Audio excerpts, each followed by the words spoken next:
Assalamualaikum warahmatullahi wabarakatuh. Halo sahabat semua, semoga hari ini penuh berkah, kebahagiaan, dan kelimpahan. Di video kali ini, kita akan membahas sesuatu yang begitu dalam, sejarah spiritual dan pemikiran manusia. Sebuah perjalanan panjang tentang bagaimana manusia sejak awal mencari makna hidup. Mari kita mulai dari masa paling awal. Pada zaman prasejarah, manusia hidup sangat dekat dengan alam.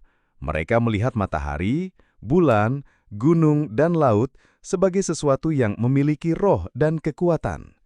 Inilah yang kita kenal sebagai animisme, kepercayaan bahwa segala sesuatu di alam punya jiwa.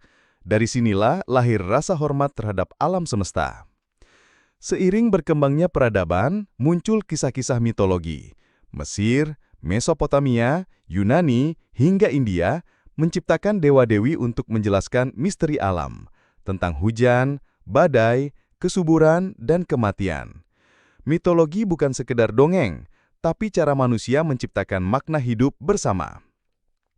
Kemudian, sekitar 2000 hingga 500 tahun sebelum Masehi, datanglah sebuah masa yang disebut Axial Age atau zaman poros. Pada masa ini, hampir bersamaan di berbagai tempat lahir tradisi kebijaksanaan besar. Di India lahir Hindu dan Buddha yang menekankan karma, reinkarnasi, dan pembebasan diri. Di Tiongkok muncul Taoisme dan Konfusianisme yang berbicara tentang harmoni dengan alam dan etika sosial. Di Timur Tengah berkembang tradisi Yahudi dengan konsep Tuhan Tunggal dan Perjanjian Suci. Sementara di Yunani, filsuf seperti Socrates, Plato, dan Aristoteles mengajarkan logika, akal budi, dan pencarian kebenaran melalui pemikiran kritis. Zaman ini menandai perubahan besar. Manusia mulai mencari kebenaran universal, bukan hanya mitos lokal. Berlanjut ke era monoteisme, lahirlah agama-agama besar yang mendunia. Dari tradisi Yahudi lahir Kristen dengan pesan cinta kasih dan keselamatan universal. Abad ke-7 muncul Islam yang menekankan keesaan Tuhan dan keseimbangan antara spiritualitas dan kehidupan sosial. Agama-agama ini membawa visi baru, sebuah spiritualitas yang bersifat global. Namun di balik dogma, selalu ada jalur batin. Dalam setiap agama besar, kita menemukan tradisi mistisisme. Dalam Islam ada Sufi, dalam Yahudi ada Kabbalah, dalam Kristen ada mistik, dan dalam Hindu-Buddha kita mengenal Zen dan Tantra.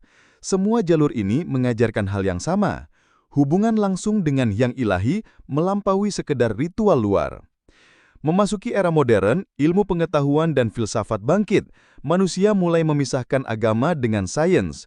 Tapi uniknya, di abad ke-20 hingga sekarang muncul kembali gerakan kesadaran baru, meditasi, mindfulness, law of attraction, hingga spiritualitas modern. Kita semakin sadar bahwa ilmu dan spiritualitas tidak bertentangan, tapi justru bisa saling melengkapi. Sahabat semua, perjalanan panjang sejarah spiritual ini memberi kita pelajaran besar.